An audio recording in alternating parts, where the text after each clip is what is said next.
Good evening everybody, my name is Crystal and welcome to my YouTube channel. If you like my videos, please smash that like button, please do subscribe. I'm here in my flat, it's Wednesday evening and the morning was okay, the afternoon was okay, and I've got to go out this evening, right? This all stems from going to that nurse at my doctor's surgery last week. A nurse at my doctor's surgery, Strood Medical Centre. I have very bad depression. It's bad, and at times, if I didn't have Max, I wouldn't go out. I'd just stay indoors because depression just comes on you, and when you're continually ground into the ground by bullies' comments, bullying, and I know, I keep saying to myself, don't worry about what other people think, it doesn't matter. Why do you care? Because I'm a sensitive person, I'm a nice person, and I can't understand why people are vicious and nasty like that myself. I don't worry about what people look like. I'm going outside to walk my dog. I don't stare at people and judge them on what they look like. I don't care what they're wearing, you know. Obviously I know I'm being made fun of, and I didn't realise the extent of it until just recently. And I think it's really childish myself.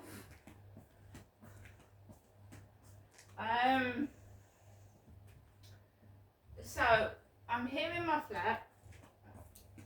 It's Wednesday evening. I had a shock last night, and I'm going to be extra vigilant, and I'm going to be more careful. And that means avoiding everybody like the plague, which is difficult, isn't it? Because there's people everywhere. It's not dark when I go out, it's light. But I'm going to avoid really quiet areas where I'm left on my own completely, where there's no way out. So you need to go somewhere where there's a way out, right? So I thought I was safe last night. I thought, right, walking around by the crane, I've never really had a problem around there, and I did not expect that to happen at all. So I phoned the National Stalking Helpline this morning. I was given some advice. I've downloaded the Holly Guard app. It does work, and if you are in trouble outside and you press the button, it will ring your emergency contact. Now this nurse at the Strood Medical Centre asked me if I lived alone. Just because people live alone, it doesn't mean they don't know other people. Just because someone says they live on their own, it doesn't mean they're completely on their own. So that nurse did not help me with my depression. She didn't do anything. I don't know why I was even asked to go to see the nurse. I didn't have a full physical checkup. She didn't really care about my mental health, and I said it was pretty bad. And of course I said out loud in the doctor's consultation room, while people kept banging and slamming doors, right? So I don't know what they was doing that for, coming in and out of doors, slamming, while I was having a private conversation with a nurse. And I went there to get medical help and support, which I didn't receive any at all. So I disclosed to her private information. And all of the things I said to the nurse got worse, didn't it? Got worse. I told her I thought I was being stalked around the field. What's happened afterwards? I don't even know if she was a real nurse. I don't believe she was. I don't see the same doctor. I don't see the same nurse. They're always different. They've got funny surnames or even funny first names. So, when I phoned the National Stalking Helpline, this older woman, she sounded older than myself, I thought I was going to get help and support. I mean, real help and support. I was told, I've downloaded the Hollyguard app. Thank you very much for that. But what you see on television is not what happens in real life. When you see someone being helped on a YouTube video from the National Stalking Helpline, it's not what happens when you ring these phone lines. Well, not in my case. Not in my case. It makes me wonder who I'm actually ringing up when I ring out of my phone. Where these calls are actually going to. Because when I thought, oh, the National Stalking Helpline, oh, there's helplines. They actually liaise with the police, they help you. No. When I first got through, she said, well, I don't know really how I can help you, but go ahead, but I don't know really how I can help you.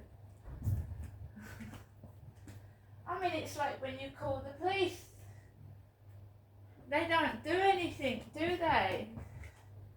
And by the way, the police haven't called me back. But I'm still continuing to videotape and catalogue my journeys outside. And almost an hour ago, right, my mother is not getting the message. My mum rings the phone 56 minutes ago, right? So she calls this morning. She's called 55 minutes ago, 56, 57 minutes ago now. And I didn't answer the phone because I don't know whether it's her, whether I ring up, there's someone there, I don't know. I could be telling her and this person where I am, what I'm doing.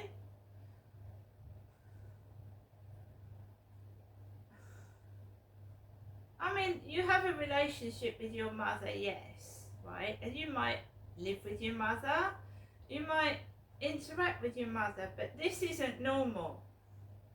This is not normal. The way my mother speaks to me is not normal. The way she talks over the phone is not normal.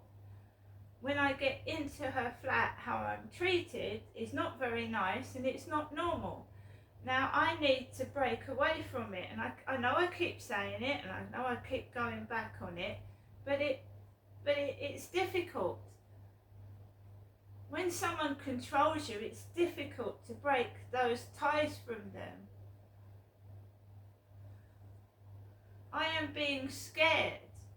I am being ostracised. I am being isolated. And all on the end of the phone is my mother. Oh, if anything happens, call me.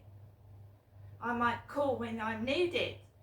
What can an elderly woman of nearly 80 do if I am attacked outside? What could she do? I have now gone to the lengths where I have got the Hollyguard app, and you just press that button and you get through to someone almost immediately. I've ordered another personal alarm, the loudest one possible. The loudest. It's endorsed by the police and it's really, really loud. And I'm going to order myself a can of pepper spray. And if that Charlie comes near me again, or touches me, I will use the pepper spray.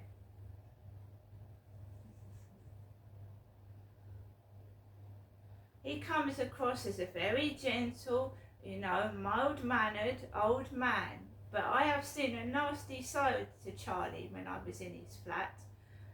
I just happened to say to him while he was in his flat, "Oh, your guitar's broken, you need to mend it." And he turned round and he looked at me. "What do you mean?" "There's nothing wrong with my guitar." So when you criticise someone like that, they could become violent and aggressive, right? So I've got involved with a guy that has got a load of alcoholic friends, right? That could be quite dangerous. And when I phoned up the stalking helpline, I said, how do I not know that he is involved with all these people that are setting these dogs onto me? How do I not know that? He knew that guy with the black dog. He knew him. He said he was you don't want to go near him. He's married. He's married. He's a married man. So he knew that the guy with Luna. He knew him.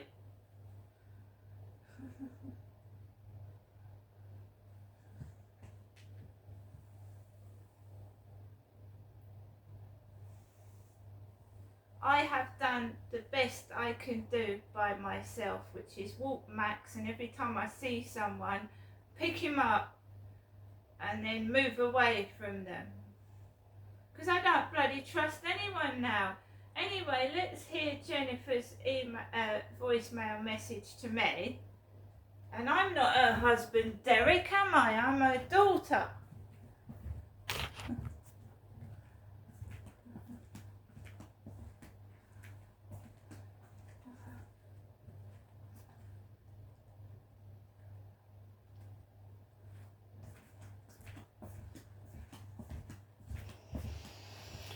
So it's calling the answer phone.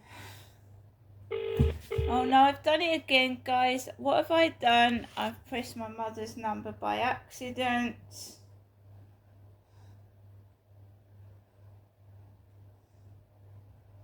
Done it again. I call the answer phone.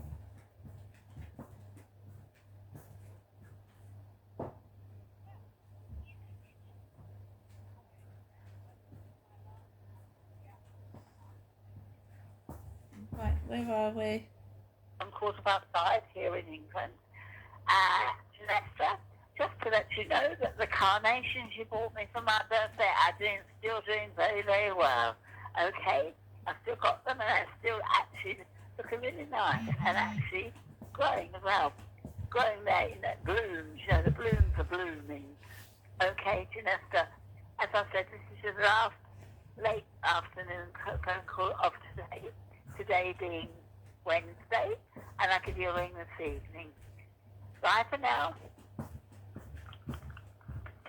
Received today at 5:11 p.m. To return the call at your normal call rate, press hash. To listen to the message again, press 1. To save the message. Hello, Janessa. This is my last call of the afternoon. It's late afternoon right now. It's just gone 5:15 here in England. Janessa, just to let you know that the carnations you bought me for my birthday are doing still. So, how do you stop this? How do you stop it? How do you stop mind manipulation, control? How do you stop it? Do you want to stop it? I guarantee if I threw that phone away, she'd be talking to an empty answer. She'd still be doing it to a phone that didn't exist.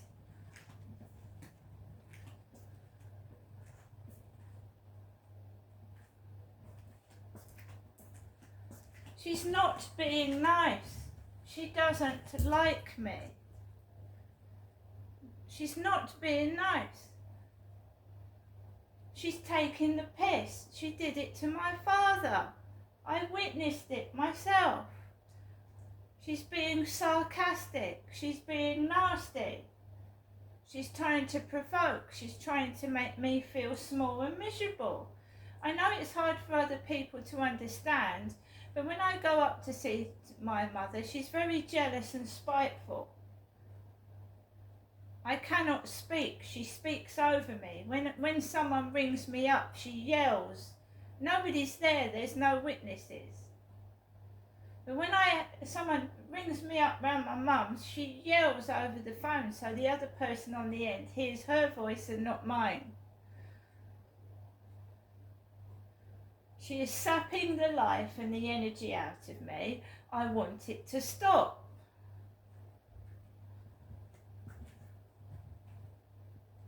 She is purposely dressing like that. She's imitating me. She's taken a piss out of how I speak to Alexa, and she's purposely making herself as ugly and as horrible as she can so people think that she's me. And that's what I think. That's what I think. That's what I personally think.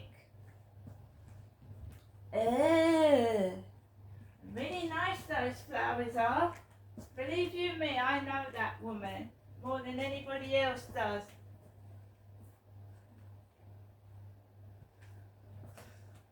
She doesn't care. She doesn't care. When the police drove me round to my parents when I'd been attacked, all she was worried about was something being pinched out of her flat. She wasn't worried about me being half dead. She was more interested in don't touch anything, don't touch anything. And I said to the police, there's no point driving me round to my parents. I told them that, but the police, oh, you've got to go to your parents. You've had a head injury. Yeah, and what good did it do me when the police drove me round there? My dad put the radio on full blast all night, and my mum kept saying, don't pinch anything. I've finally woken up. I finally see that it's the money, isn't it? Dangling it like a carrot when someone's not very well off. I've had enough. I want my life back. See you later.